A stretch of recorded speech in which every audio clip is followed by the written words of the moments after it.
तो सभी भाइयों को मेरी तरफ से जय श्री राम। उम्मीद करता हूँ सभी लोग एकदम बढ़िया होंगे और वेल आगे भी बढ़िया ही रहना। तो पिछली वीडियोस के इतने ज्यादा अच्छे कमेंट्स को देखकर मुझे ये लगता है कि आपको ये मांगा सच में बहुत ज्यादा पसंद आ रही है। वेल अगर आप लोगों को मांगा पसंद आ रही है तो प्लीज वीडियो को भी जरूर से लाइक कर दिया करो, इससे मुझे सच में बहुत ज्यादा मोटिवेशन मिलेगा। एंड अब बिना ज्यादा देरी करे अपने एपिसोड्स को जल्दी से स्टार्ट कर लेते हैं। सो वेल अब अपने मांगा की स्टार्टिंग होती है, जहाँ पर सबसे पहले हम देखते हैं training wasteland west of the city के बैरियर के बाहर की तरफ, जहाँ पर एक पर्सन बैरियर के बाहर की तरफ खड़े होकर अपने लिनफेंग से बोलता है, भाई अभी के अभी सरेंडर कर दो। और इस चीज को देखने पर पहले आए हुए पर्सन आपस में बात करने लगते हैं। लगता है हेरू ने थोड़ा ज्यादा ही जल्दबाजी कर दी। सबसे पहले तू का अभी अभी मारा गया और अब यहाँ डिमोनिक एनर्जी भी दिखाई दे रही है। सच कहूँ तो पूरी सिचुएशन काफी ज्यादा सस्पिशियस लग रही है। अब यहाँ इन बातों को सुनने के बाद साइड में खड़ा हुआ एक पर्सन आगे बढ़कर बोलता है, स्टूडेंट लिनफेंग प्लीज आप इन्वेस्टिगेशन में कोऑपरेट कीजिए और तुरंत बैरियर को खोल दीजिए। अब यहाँ इस बात को सुनने पर लिनफेंग सोचने लगता है मुझे कोई ऐसा तरीका सोचना पड़ेगा जिससे ये लोग खुद ही यहाँ से चले जाएं। एंड इतना सोचने के साथ ही लिनफेंग अपनी चाल चलना शुरू करता है। मेरा प्रोफेशन इतना ज्यादा लो रहा है कि कोई भी उसकी रिस्पेक्ट नहीं करता। मैं तो बस एक शांत जगह ढूंढना चाहता था जहाँ आराम से अपनी कल्टीवेशन पर फोकस कर सकूं, लेकिन अब तो आप लोग भी लॉ इन्फोर्समेंट टीम के मेंबर होकर मुझ पर इतना बड़ा सस्पिशन कर रहे हो। जिस चीज को सुनने के बाद पीछे खड़ा हुआ असिस्टेंट आगे वाले इंस्ट्रक्टर से बोलता है, कैप्टन ये तो पहले ही काफी ज्यादा बेबस और मासूम लग रहा है। जितना सुनने के बाद इंस्ट्रक्टर बहुत ज्यादा गुस्से में आ जाते हैं, ये कितना ज्यादा एनोइंग है और तो और ये ऐसी घटिया चालें भी चल रहा है। इतना बोलने के साथ ही इंस्ट्रक्टर काफी ज्यादा गुस्से में अपने फीस्ट को प्रिपेयर करते हुए डायरेक्ट लिनफेंग पर अटैक कर देते हैं। जिसके बाद हम देखते हैं वो अटैक बैरियर को क्रॉस करते हुए सीधा लिनफेंग पर लगता है, लेकिन जैसे ही सीन शिफ्ट होता है लिनफेंग पर, हम देखते हैं उसने इंस्ट्रक्टर के हाथ को पकड़ लिया होता है। ये तो बहुत बुरी बात है, मेरी फिजिक इतना ज्यादा बूस्ट हो चुकी है कि इसका पंच मुझे जरा भी हर्ट नहीं कर पाया, लेकिन फिर भी मुझे थोड़ी सी एक्टिंग करनी पड़ेगी। जिसके बाद हम देखते हैं लिनफेंग अचानक से नाटक करते हुए नीचे गिर जाता है, पर वहीं सामने खड़े हुए इंस्ट्रक्टर लिनफेंग से बोलते हैं, मैंने उस अटैक में अपनी बहुत ज्यादा पावर लगा दी थी, फिर भी तुम बिल्कुल ठीक हो। अब तो तुम और भी ज्यादा सस्पिशियस लग रहे हो। पर इस बात को सुनते ही लिनफेंग वापस से अपनी एक चाल चलता है कि आप मुझसे जबरदस्ती कन्फेस करवाना चाहते हैं ताकि ये केस जल्दी से क्लोज हो जाए। देन फिर हम देखते हैं अचानक से इस बात को सुनते ही पीछे नए वाला पर्सन आते ही उस पुराने वाले इंस्ट्रक्टर को थप्पड़ मारते हुए बोलता है, हेरू जरा शांत हो जाओ और मुझे ध्यान से देखो, क्या मैं सच में किसी डीमन जैसा दिख रहा हूँ? डीमन का नेचर मैजिक से कोई भी लेना देना नहीं होता, ये बात तो 6 साल के बच्चे को भी पता है। देन फिर हम देखते हैं अचानक से असिस्टेंट अपने लिनफेंग को खड़े करते हुए बोलता है, स्टूडेंट लिनफेंग ऐसा लगता है कि तुम्हें गलत समझा गया है, तुम्हारी नेचर मैजिक बिल्कुल प्योर है, हम अपनी रिपोर्ट में सिचुएशन को प्रॉपरली क्लियर कर लेंगे। जितना सुनने के बाद लिनफेंग तुरंत ही खड़े होकर असिस्टेंट से बोलता है, सच में आप काफी ज्यादा ईमानदार और ऑफिशियल हैं। अरे नहीं, ये तो मेरी ड्यूटी है, बस इससे ज्यादा कुछ नहीं। लेकिन फिर तभी हम देखते हैं अचानक से हेरू वापस गुस्से में आ जाता है और वो अपने लिनफेंग पर अटैक करने ही वाला होता है कि उससे पहले असिस्टेंट और इंस्ट्रक्टर दोनों ही अपने लिनफेंग को कवर कर लेते हैं, जिसकी वजह से हेरू अटैक नहीं कर पाता और थोड़ी देर बाद वो सभी चुपचाप वहां से चले जाते हैं।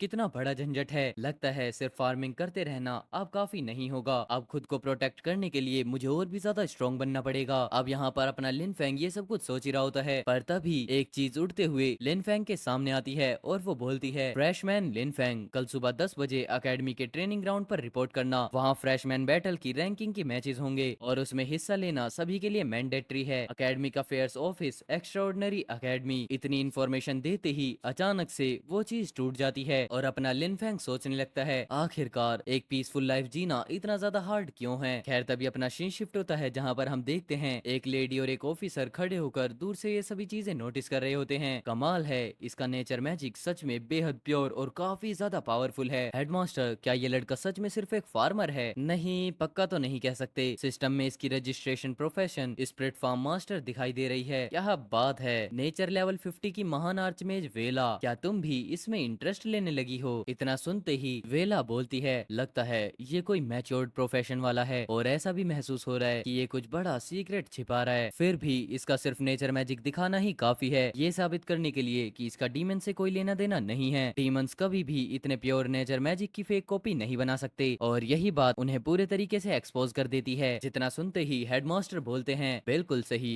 फिलहाल इससे लोगों के सारे डाउट्स खत्म हो जाने चाहिए, लेकिन असली शो तो अभी शुरू होना बाकी है। इतना बोलने के साथ ही वो एक मैजिक को कास्ट करते हैं और अचानक से गायब हो जाते हैं। जिसके बाद सीधा सीन शिफ्ट होता है अगले दिन एक्स्ट्रा ऑर्डिनरी अकेडमी के फ्रेशमैन ट्रेनिंग ट्रेनिंग ग्राउंड में जहाँ पर काफी सारे स्टूडेंट्स आए होते हैं। आखिर यहाँ पर चल क्या रहा है? क्या हमने पहले ही इंटरव्यू फिनिश नहीं कर दिए थे और यहाँ तक कि इंस्ट्रक्टर्स भी चुन लिए थे? तो फिर ये वापस से एक टेस्ट क्यों होने वाला है? हाँ, खैर मुझे तो ये लगता है कि अब से हमारी क्लासेस शुरू होने वाली हैं। इसी तरीके से काफी सारे लोग आपस में बातें कर रहे होते हैं, पर तभी अचानक से इंस्ट्रक्टर आ जाती हैं। सभी लोग शांत हो जाओ, मुझे पता है तुम्हारे पास पूछने के लिए काफी ज्यादा क्वेश्चंस होंगे। आखिर एकेडमी ने इंस्ट्रक्टर इंटरव्यू के बाद फिर से ये एंट्री रैंकिंग टेस्ट क्यों रखा? खैर इस चीज के पीछे एक रीजन है। कल मिलिट्री फ्रंट से एक अर्जेंट न्यूज मिली है। डीमंस अटैक अचानक से बहुत तेज हो गई हैं और थर्ड बैरियर के बाहर मौजूद वो फोर्ट्रेस अब गिरने की कगार पर पहुंच चुकी है, जिस वजह से एकेडमी को सीधे ऑर्डर्स मिले हैं, हमें जितनी जल्दी हो सके फ्रेश फोर्स की एक टीम को फ्रंट लाइन पर भेजना होगा। जितना सुनते ही सभी लोग एकदम हैरान हो जाते हैं। क्या फ्रंट लाइन पर? लेकिन हमने तो अभी अभी एकेडमी को ज्वाइन ही किया है, क्या हमें पहले पढ़ाई और कल्टीवेशन पर फोकस नहीं करना चाहिए? अब वापस से इतने सारे क्वेश्चंस को सुनते ही इंस्ट्रक्टर बोलती हैं, अगर अगला डीमन टाइड समय से पहले आ गया और फ्रंट लाइन टूट गई तो डीमंस आर्मी सीधा त्यांगबू फेंगचुन सिटी पर अटैक कर देंगी। उस वक्त क्या तुम्हें सच में लगता है कि तुम यहाँ आराम से कल्टीवेशन कर पाओगे? ये कोई रिक्वेस्ट नहीं है, बल्कि क्राइसिस के इस टाइम में ह्यूमैनिटी की तरफ से एक जरूरी कॉल अप है। ऐसे वक्त में कोई भी इंसान पीछे नहीं हट सकता। जिसके बाद फिर हम देखते हैं यहाँ पर आइलिंग भी आई होती है, वो भी अपने छोटे भाई के साथ। लेकिन वहीं आइलिंग अपने लिन फैंग को देखने पर पता नहीं क्यों अचानक से ब्लश करने लगती है और वो खुद ही खुद बातें करने लगती है। कोई बात नहीं, ज्यादा टेंशन मत लो, वो इतना आउटस्टैंडिंग है, क्या लगता है उसे भी ड्राफ्ट के लिए चुन लिया जाएगा? खैर तभी हम वापस से इंस्ट्रक्टर पर आते हैं, जो कि बोलती हैं, आप सभी फ्रेशमैन तुरंत अपने ट्रेनिंग ग्रुप्स में जाएं और लाइव कॉम्बैट टेस्ट की तैयारी शुरू कर दें। जितना सुनते ही सभी लोग अपने अपने रूम की तरफ आगे बढ़ने लगते हैं, जहाँ पर अपना लिन फैंग आगे बढ़ते हुए सोच रहा होता है, ऐसे टाइम पर फार्मर जैसे प्रोफेशन वाले लोगों को शायद फ्रंट लाइन पर नहीं भेजा जाएगा, है ना? अगर सच में ऐसा हुआ तो मेरा पूरा प्लान सफल हो जाएगा। देन फिर अपना सीन शिफ्ट होता है डायरेक्ट लाइव कॉम्बैट पर, जहाँ पर अपना लिन फैंग एक लड़की के सामने खड़ा होता है एंड वो लड़की अपने लिन फैंग को काफी ज्यादा हल्के में लेते हुए बोलती है, अरे स्प्रिट फार्म मास्टर, सुना है तुम डॉज करने में काफी माहिर हो, खैर तुम मेरी फ्लेम्स के सामने एकदम राख बन जाओगे। इतना बोलते ही अचानक से वो लड़की लिन फैंग पर अटैक कर देती है और दूसरी ही तरफ अपना लिन फैंग भी उस अटैक को डॉज करते हुए बोलता है, बहुत ज्यादा स्लो हो, तुम्हारी मैजिक पावर अभी उतनी ज्यादा कंडेंस्ड नहीं हुई है, इतने वीक फ्लेम से तो तुम मेरे स्वीट पोटैटोज को भी रोस्ट नहीं कर सकती। इतना सुनते ही वो लड़की बहुत ज्यादा गुस्से में आ जाती है और वो अपने एक अटैक को कास्ट करने लगती है, फ्लेम स्प्रिट, जो कि वर्ल्ड के एंड में सो रही हो, मेरी कमांड सुनो। अब यहाँ पर ये लड़की अपने अटैक को प्रिपेयर ही कर रही होती है, उससे पहले लिन फैंग आगे बढ़कर उसके पेट में एक पंच मारते हुए बोलता है, तुम्हारी कास्टिंग टाइम सच में बहुत ज्यादा लंबी है। और इतना बोलने के साथ ही हम देखते हैं उस लड़की की हालत बहुत ज्यादा खराब हो जाती है एंड इसी तरीके से अपना लिन फैंग काफी सारे मैचेस को आराम से जीत लेता है। जिसके बाद खड़े होकर लिन फैंग सोचने लगता है, मैंने पहले ही काफी सारे ओपोनेंट्स को हरा दिया है, अब इतना काफी है, अगले मैच में मैं आराम से हार सकता हूँ। जिसके बाद हम देखते हैं एक लेडी अपने लिन फैंग की तरफ वाटर लेकर आगे बढ़ती हैं, तुम्हारे टैलेंट और पोटेंशियल को देखकर तुम इससे भी कहीं ऊंचे स्टेज तक पहुंचने की पूरी क्वालिफिकेशन रखते हो। जितना सुनते ही लिन फैंग कंफ्यूज हो जाता है, क्या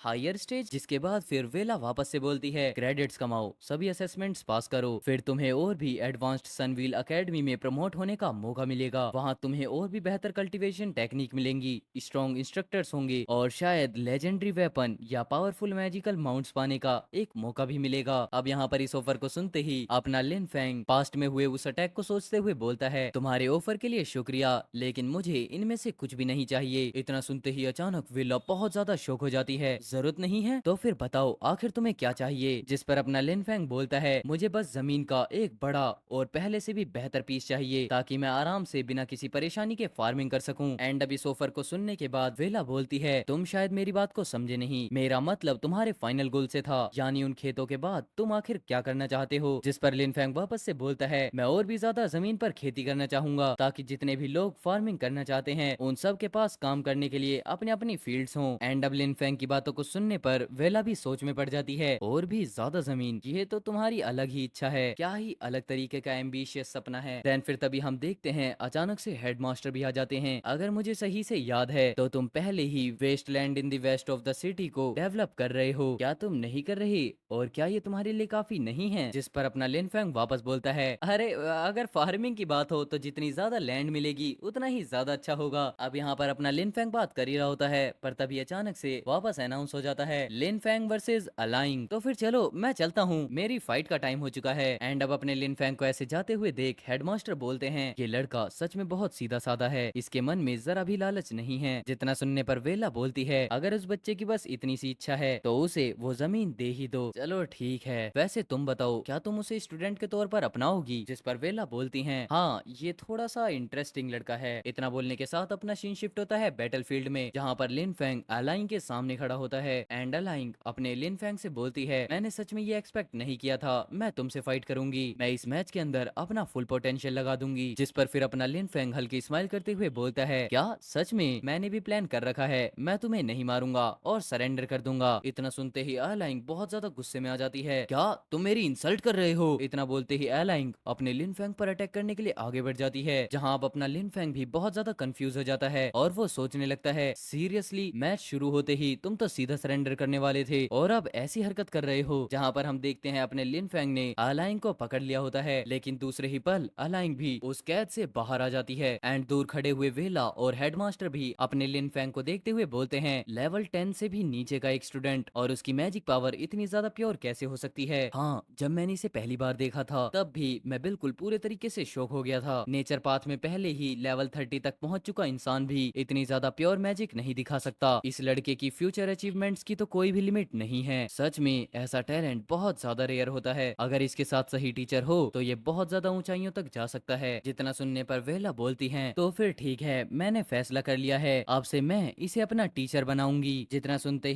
सुनते ही हेडमास्टर बोलते हैं, बुरा नहीं है, अगर तुम इसकी इंस्ट्रक्टर बन जाओ तो शायद ये और भी तेजी से ग्रो करेगा। पर तभी अचानक हेडमास्टर को बात समझ में आती है, रुको, तुमने ये बात उल्टी बोल दी। जिस पर वेला बोलती हैं, नहीं नहीं, मेरा मतलब था मैं इसे अपना टीचर बनाना चाहती हूँ। इस बात को सुनने पर हेडमास्टर और भी ज्यादा कंफ्यूज हो जाते हैं, क्या डीमंस ने तुम्हारा दिमाग तो नहीं जला दिया? पर वहीं दूसरी तरफ हम देखते हैं वेला को, जो अभी भी काफी ज्यादा खुश होते हुए हेडमास्टर से बोलती हैं, चाहे जो भी हो मैं फिर भी इसकी डिसाइपल बनकर ही रहूंगी। खैर फिर तभी हम वापस से देखते हैं अपना लिन फैंग काफी ज्यादा पावर यूज करते हुए डायरेक्ट आइलिंग की तरफ अटैक करने के लिए आगे बढ़ जाता है, और वहीं दूसरी तरफ आइलिंग भी उसी बीच अपने लिन फैंग पर अटैक कर देती है। जिसके बाद अपना लिन फैंग जल्दी से उस अटैक को डॉज कर लेता है और फिर मन ही मन सोचने लगता है, मैं अपनी ताकत पहले ही काफी दिखा चुका हूँ, अब बस थोड़ा वीक बनने की एक्टिंग करनी है और आराम से मैं अपनी हार एक्सेप्ट कर लूंगा। लेकिन फिर तभी हम देखते हैं पीछे खड़े हुए हेडमास्टर अपने लिन फैंग से बोलते हैं, सुनो लड़के, अगर तुम इसी तरह आलस करते रहे तो एकेडमी तुमसे वो वेस्ट वाला प्लॉट वापस ले लेगी और उस जमीन का यूज किसी और चीज के लिए करेगी। इतना सुनते ही हम देखते हैं अपना लिन फैंग पूरे तरीके से चेंज हो जाता है, क्या मेरी जमीन वापस ले लेंगे? ये तो बिल्कुल भी नहीं होने दूंगा। एंड अब अपने लिन फैंग का चेंज आइलिंग भी सेंस कर लेती है, इसका ऑरा अचानक से पूरी तरह बदल गया। अभी तक तो ये सिर्फ डिफेंस होकर लड़ रहा था, लेकिन अब ये पहली बार अपनी असली ताकत के साथ सीरियस फाइट करने जा रहा है। जिसके बाद फिर हम देखते हैं अपना लिन फैंग एक अटैक को कास्ट करने लगता है, एंड वहीं उस अटैक को डिफेंस करने के लिए आइलिंग भी अपने स्पेल को पढ़ने लगती है। जिसके बाद हम देखते हैं अचानक आइलिंग का वो अटैक सीधा लिन फैंग की तरफ आगे बढ़ जाता है, लेकिन वहीं दूसरी ही तरफ लिन फैंग अपने सिर्फ एक फीस्ट की मदद से ही उस अटैक को डिस्ट्रॉय कर देता है। चलो अब तुम मेरा सीरियस पंच देखो। इतना बोलने के साथ ही लिन फैंग काउंटर अटैक करने के लिए भी आगे बढ़ जाता है, जहां पर हम देखते हैं लिन फैंग का अटैक आइलिंग के चेहरे के काफी ज्यादा क्लोज पहुंच जाता है, कितनी ज्यादा खतरनाक पावर है। एंड देन हम देखते हैं अचानक से अपना लिन फैंग हंसते हुए बोलता है, मुझे जीतने देने के लिए तुम्हारा शुक्रिया। एंड अब इस चीज को देखने के बाद तो बाकी सभी खड़े हंटर्स भी पूरे तरीके से हैरान हो जाते हैं, लिन फैंग वो फार्मर, क्या वो हमसे अपनी रियल पावर को छिपा कर लड़ रहा था? उसके सामने तो असली फार्मर मैं ही लग रहा हूँ। देन फिर हम देखते हैं यहाँ पर हीरू को, जो कि अपने लिन फैंग को देखते हुए बहुत ज्यादा खुश होकर बोलती हैं, बिल्कुल सही, नेचुरल पावर पर ऐसा कंट्रोल जैसे इंसान अपने हाथ की उंगलियों को कंट्रोल करता है, ये तो ओरिजिन लेवल के बहुत करीब की मास्टरी है। देन फिर हम देखते हैं सिस्टम से अनाउंस होता है, इस मैच का विनर है लिन फैंग। और तभी हम देखते हैं लिन फैंग ने आइलिंग पर अटैक नहीं किया होता, जस्ट आइलिंग के गिरने से ही अपना लिन फैंग मैच को जीत जाता है। और अपने लिन फैंग की ऐसी दरियादिली को देखते हुए आइलिंग भी ब्लश करते हुए लिन फैंग से बोलती है, तुम सच में बहुत ज्यादा स्ट्रॉन्ग हो, मैं दिल से अपनी लॉस को एक्सेप्ट करती हूँ। जिसके बाद फिर इसके जवाब में लिन फैंग बोलता है, असल में तो तुम सच में बहुत ज्यादा स्ट्रॉन्ग हो, मेरे पास तो बस थोड़ी सी ज्यादा स्ट्रेंथ है, बस इतना ही। और वहीं दूसरी तरफ लिन फैंग सोच रहा होता है, मैंने बस आज अपनी जमीन को खो ही दिया था, मैं बहुत ज्यादा क्लोज था। पर तभी अचानक से हेडमास्टर अपने लिन फैंग की पीठ को थपथपाते हुए बोलते हैं, बुरा नहीं, बिल्कुल बुरा नहीं, अब जाकर तुमने अपनी असली ताकत को दिखाया है। उसके बाद फिर अपना लिन फैंग भी हेडमास्टर से बोलता है, मुझ पर दया दिखाने के लिए आपका शुक्रिया हेडमास्टर। जिस पर हेडमास्टर आगे बढ़ते हुए बोलते हैं, मेहनत करते रहो, मैं देखना चाहता हूँ कि आगे चलकर तुम कितनी ऊंचाइयों तक पहुँचते हो। लेकिन वहीं हम देखते हैं अपने लिन फेंग के मन में तो कुछ और ही चल रहा होता है। बूढ़े आदमी, मेरी जमीन की धमकी देकर मुझे डराने की कोशिश की ना, बस इंतजार करो, एक दिन इसका जवाब जरूर दूंगा। खैर इसके बाद सीन शिफ्ट होता है, जहाँ पर हम देखते हैं अपना लिन फेंग सभी टेस्ट को पास करने के बाद वहाँ से जाने लगता है। उस बूढ़े आदमी ने मुझे मेरी जमीन की धमकी दी, देखो अब आगे आगे मैं उसका क्या करता हूँ। अब यहाँ पर लिन फेंग आगे बढ़कर यही सब कुछ सोच रहा होता है, पर तभी अचानक से एक और पर्सन आकर लिन फेंग से बोलती है, लिन फेंग प्लीज कल्टीवेशन के लिए मुझे गाइड करो। एंड अब इस चीज को सुनते ही लिन फेंग तो पूरे तरीके से शॉक हो जाता है, क्या तुम्हें गाइड करूं? क्या तुम ठीक हो जो तुम एक फार्मर से कल्टीवेशन गाइड मांग रही हो? देन फिर हम देखते हैं वो लड़की खुद को इंट्रोड्यूस करते हुए अपने लिन फेंग को बताती है, मेरा नाम वेरा है, हमारी पहले कभी भी मुलाकात नहीं हुई, लेकिन मैंने अभी अभी आपका मैच देखा है, नेचर माना पर आपका कंट्रोल सच में कमाल का है, ये तो बिल्कुल परफेक्ट था। मैंने आज तक किसी को भी नेचर पावर को इतनी वेटिलिटी और इतनी अमेजिंग स्ट्रेंथ के साथ यूज करते हुए नहीं देखा। मैं काफी समय से अपने करंट रील में ही अटकी हुई हूँ, मुझे लगता है आपका पाथ मुझे नई इंस्पिरेशन दे सकता है, प्लीज आप मुझे गाइड कर दीजिए। अब यहाँ पर ये सब कुछ बातें सुनने के बाद लिन फेंग बोलता है, तुम भी नेचर टाइप मेज हो? मैंने सुना है कि नेचर टाइप इंस्ट्रक्टर अभी भी बैटलफील्ड पर हैं, क्यों ना तुम थोड़ा और वेट कर लो, वैसे भी मुझे तो बस फार्मिंग ही करना आता है। पर तभी हम देखते हैं वेला वापस से बोलना शुरू करती है, जो स्किल टीचर थे वो सब बैटलफील्ड पर जा चुके हैं, मैं आपसे फॉर्मल डिसाइपल बनने की जिद नहीं कर रही, बस इतना चाहती हूँ कि कभी कभी आपकी फील्ड्स पर आकर ऑब्जर्व कर सकूं और कुछ सीख सकूं, चाहे मुझे आपकी फार्मिंग में छोटे मोटे कामों में मदद क्यों ना करनी पड़े, या बस आपके साथ रहकर आपकी नेचुरल ऑरा को फील करने का मौका मिल जाए, मेरे लिए सिर्फ वही काफी होगा, प्लीज। इतना बोलते हुए वेला अपने लिन फेंग के सामने बो करने लगती है, पर वहीं अपना लिन फेंग अभी भी सोच रहा होता है, नहीं ये बिल्कुल नहीं हो सकता, अगर किसी को पता चल गया कि मैं अपनी फील्ड्स के अंदर क्या उगा रहा हूँ तो बहुत बड़ा खतरा हो जाएगा और मेरे सीक्रेट्स तुरंत एक्सपोज हो जाएंगे। इतना सोचने के बाद अपना लिन फेंग बोलता है, माफ करना, मैं तो सिर्फ एक फार्मर हूँ, तुम्हें सिखाने लायक मेरे पास कुछ भी नहीं है, और वैसे भी मेरे पास बस थोड़ी ज्यादा स्ट्रेंथ है, मैं फाइटिंग में इतना अच्छा नहीं हूँ। पर तभी हम देखते हैं अचानक से हेडमास्टर अपने लिन फेंग के पीछे आ जाते हैं, देखो वो इतनी ज्यादा विनती कर रही है, मेरी खातिर ही सही उसकी रिक्वेस्ट को एक्सेप्ट कर लो। इतना बोलते ही हेडमास्टर अपने लिन फेंग के कान में कुछ फुसफुसाने लगते हैं, क्या ये बात तो ठीक नहीं लग रही। पर तभी अचानक लिन फेंग बोलता है, तो फिर तय रहा, अब यही फाइनल डिसीजन है। जितना सुनने पर यहाँ पर वेला भी खुश हो जाती है, सच में आपका बहुत बहुत शुक्रिया स्टूडेंट लिन फेंग, आप बिल्कुल भी टेंशन मत लीजिए, मैं आपको जरा भी डिस्टर्ब नहीं करूंगी, क्या मैं कल आ सकती हूँ? नहीं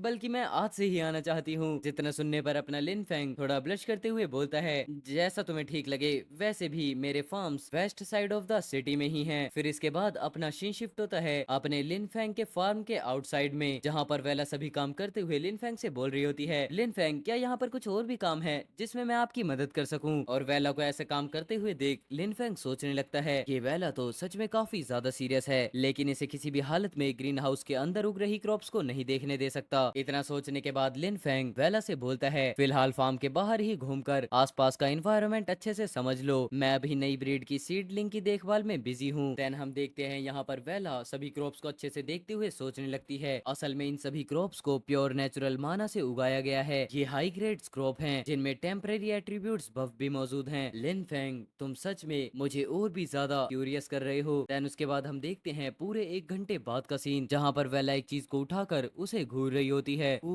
ये तो बिल्कुल अनबिलीवेबल है। पर तभी अचानक अपना लिन फेंग पीछे से आकर पूछता है, वेला क्या कुछ गड़बड़ है? स्टूडेंट लिन फेंग क्या ये सारी क्रॉप सिर्फ एक ही नॉर्मल सी सॉइल पर उगाई गई हैं? हाँ, ये सभी क्रॉप्स प्लेन ओल्ड डर्ट पर उगाई गई हैं। तो इसका मतलब तुमने कोई भी मैजिकल क्रिस्टल पावर या फिर एलिमेंट सॉइल का यूज नहीं किया? जिस पर अपना लिन फेंग बताता है, सोचा तो था, लेकिन माना क्रिस्टल पाउडर और ऐसे फर्टिलाइजर बहुत ज्यादा महंगे होते हैं, मेरी इतनी कम कमाई में उन्हें खरीदना बिल्कुल नामुमकिन ही है। जिसके बाद फिर वेला बताती है, देखो ये क्रॉप शायद सही न्यूट्रिशंस ना मिलने की वजह से कमजोर पड़ गई है। एंड इतना बताने के साथ ही वेला सोचती है, लिन फेंग की नेचुरल माना ये तो सच में बहुत ज्यादा कमाल की है, और अगर ऐसा है तो शायद मैं उसकी थोड़ी सी हेल्प कर सकती हूँ। इतना सोचते ही वेला बोलती है, एक्चुअली एकेडमी का एक रूल है, डंजन्स से मिलने वाले कोर मटेरियल्स को एकेडमी वेयर हाउस में एक्सचेंज करके उनकी जगह जरूरत के स्पेशल आइटम्स लिए जा सकते हैं। जितना सुनते ही अपना लिन फेंग बहुत ज्यादा खुश हो जाता है, क्या तुम सच में सीरियस हो? हाँ बिल्कुल, एग्जाम्पल के लिए स्ट्रॉम एकेडमी के लेवल 10 डंजन ग्लूम फॉरेस्ट के फाइनल बॉस कोबोल्ड चीफटेन, उसे chieftain Fang Academy warehouse में एक्सचेंज किया जा सकता है और उसे एक्सचेंज करके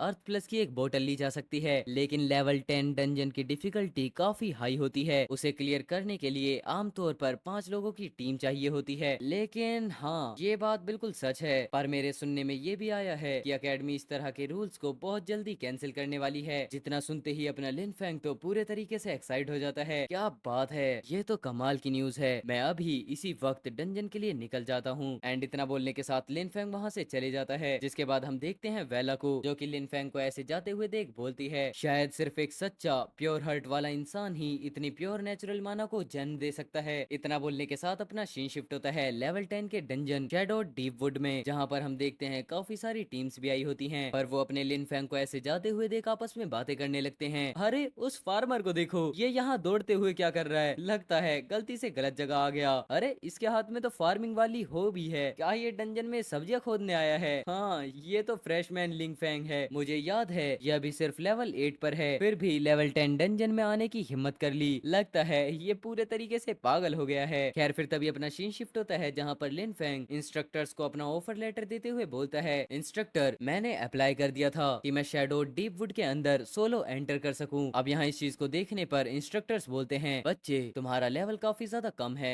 और साथ ही तुम अकेले भी जा रहे हो, ये बहुत ज्यादा रिस्की है। पर तभी अपना लिन फैंग बोलता है, अकेडमी के रूल्स में लिखा है कि कोई भी स्टूडेंट इनरोल कर सकता है, तो प्लीज मुझे एंटर करने के लिए मदद करो। जिसके बाद हम देखते हैं अपने लिन फैंग के पीछे वेला भी आ चुकी होती है और वेला को देखने पर इंस्ट्रक्टर कुछ बोलने वाला होता है, तुम तो, पर इससे पहले कि इंस्ट्रक्टर कुछ बोल पाता वेला उसे शांत करा देती है। एंड इंस्ट्रक्टर भी बात को घुमाते हुए बोलता है, रूल्स तो सच में यही कहते हैं, गुड लक और हमेशा अपनी लिमिट्स के अंदर ही फाइट करना। अगर लगे कि जीत नहीं सकते तो तुरंत रिट्रीट कर जाना। एंड तभी हम देखते हैं अपना लिन फैंग डंजन के अंदर जाने लगता है, पर वहीं उसे ऐसे जाते हुए देख सभी लोग पीछे से बोलते हैं, क्या ये सच में बेवकूफ है? आखिर ये तो बस नया नया रिक्रूट हुआ है, एक साधारण कैनन फोडर। हमारे जैसे इलाइट स्टूडेंट्स के सामने इसका कोई भी कंपैरिजन हो ही नहीं सकता। बेहतर होगा कि ये वहीं डंजन के अंदर खत्म हो जाए। ऐसे वीक जूनियर की वजह से हमारी एक्स्ट्राऑर्डिनरी एकेडमी की रेपुटेशन बहुत ज्यादा खराब होती है। खैर इसके बाद ही अपना सीन शिफ्ट होता है डंजन के अंदर, जहाँ पर हम देखते हैं लिन फैंग के ऊपर काफी सारे मोस्टर अचानक अटैक कर देते हैं। पर तभी लिन फैंग बोलता है, ही शाओ ये युई मेरे रास्ते को क्लियर करो, तुम लोग मेरे पीछे पीछे आओ और सीधे आगे बढ़ते रहो। इस मिशन को जितना जल्दी हो सके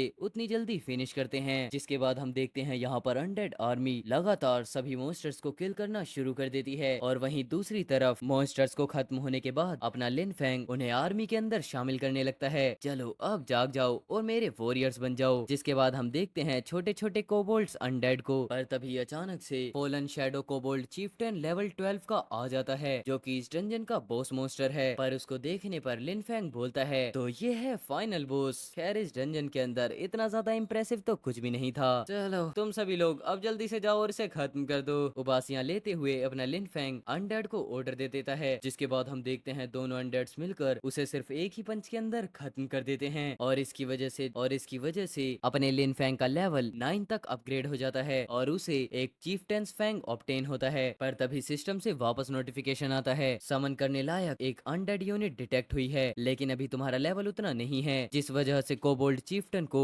फिलहाल अनडेड समन में कन्वर्ट नहीं किया जा सकता। एंड अब इस चीज को देखने के बाद लिन फैंग को समझ में आ जाता है, लगता है मैं अपने लेवल से ऊपर के मॉन्स्टर्स को अनडेड समन नहीं बना सकता। अफसोस इस बॉस को अनडेड में कन्वर्ट नहीं कर पाया। खैर कोई बात नहीं, इस बार मेरा गोल तो पूरा हो ही गया। चलो अब फैंग मिल चुका है, वापस से चलते हैं और इसे फर्टिलाइजर के लिए ट्रेड करते हैं। इतना सोचते ही अपना लिन फैंग डंजन के बाहर आ जाता है, लेकिन फिर तभी हम देखते हैं कोई बोलता है, सर क्या हमें सच में रूल्स के मुताबिक वो आइटम उसे एक्सचेंज करने देना पड़ेगा? फ्रंट लाइन पर इमरजेंसी चल रही है और हमारे कॉम्बैट क्लास के रिसोर्सेज वो पहले ही एलोकेट किए जा चुके हैं। जिस पर बाहर खड़ी हुई वेला बोलती है, चिंता मत करो, ये कॉम्बैट क्लास का रिसोर्स नहीं है, ये तो सिर्फ नेचर टाइप मेज के लिए इस्तेमाल किए जाने वाला सॉइल फर्टिलाइजर है। जितना सुनने के बाद इंस्ट्रक्टर खुद बोलता है, अरे हाँ वो तो हमारे पास भरपूर क्वांटिटी में स्टॉक में मौजूद है। एंड फिर तभी हम देखते हैं अचानक डंजन से अकेला अपना लिन फैंग बाहर आता है, जिसके बाद सिस्टम भी नोटिफाई करते हुए बता देता है कि डंजन क्लियर करा जा चुका है। और अब इस चीज को सुनने के बाद तो सभी लोग एकदम से पूरे तरीके से हैरान हो जाते हैं। ये हीरोइक स्पिरिट फ्रेगमेंट है, एक लेजेंडरी रिवॉर्ड जो सोल ओरिजिन को स्ट्रॉन्ग बनाकर क्लास पोटेंशियल को कई गुना तक बढ़ा देता है, लेकिन इसे ये कैसे हासिल कर सकता है? ये चीट है, इसने जरूर चीटिंग की है। आखिर एक लेवल 8 का फार्मर लेवल 10 के डंजन को सोलो क्लियर कैसे कर सकता है? और ट्रिपल एस एवोल्यूशन और हीरोइक स्पिरिट फ्रैगमेंट कैसे हासिल कर सकता है? इसने पक्का कोई प्रो हाइब्रिड आइटम इस्तेमाल किया है या फिर डंजन के किसी बग का फायदा उठाया है। मैं एकेडमी से डिमांड करता हूँ कि इस मामले को पूरे तरीके से स्ट्रिक्टली इन्वेस्टिगेट किया जाए और इसके सारे रिवॉर्ड्स वापस से ले लिए जाएं, खासकर हीरोइक स्पिरिट फ्रैगमेंट। हाँ, सच में इसकी स्ट्रिक्ट इन्वेस्टिगेशन होनी चाहिए। हीरोइक स्पिरिट फ्रैगमेंट वो इसे वापस ले लो और ये उस रिवॉर्ड का बिल्कुल भी हकदार नहीं है। लेकिन फिर तभी हम देखते हैं यहाँ पर वेला बोलती है, मुझे लगता था इसे डंजन क्लियर करने के लिए कम से कम कुछ अटेम्प्ट्स तो लगेंगे ही, लेकिन इसने तो एक ही रन में पूरा डंजन क्लियर कर दिया। ये सीन तो सच में बहुत ज्यादा अजीब लग रहा है। जिसके बाद फिर हम देखते हैं अपना लिनफेंग जैसे ही बाहर निकलता है, सभी लोग उसे बहुत गंदे तरीके से घूर रहे होते हैं, जिस पर बेचारा लिनफेंग सोचने लगता है, आखिरकार अब की बार मैंने किसे ऑफेंड कर दिया। और एंड वेल, इसी के साथ हमारे आज के एपिसोड्स खत्म होते हैं। आई होप आपने एपिसोड्स को बहुत ज्यादा एंजॉय किया है। अगर एंजॉय किया है तो प्लीज वीडियो को लाइक कर देना, चैनल पर नए हैं तो चैनल को जरूर से सब्सक्राइब कर देना। एम करते हैं 50 सब्सक्राइबर्स के लिए। तो चलो मिलते हैं कल दो नए और एपिसोड्स के साथ, तब तक के लिए take care, good bye and Jai Shri Ram सभी भाइयों को।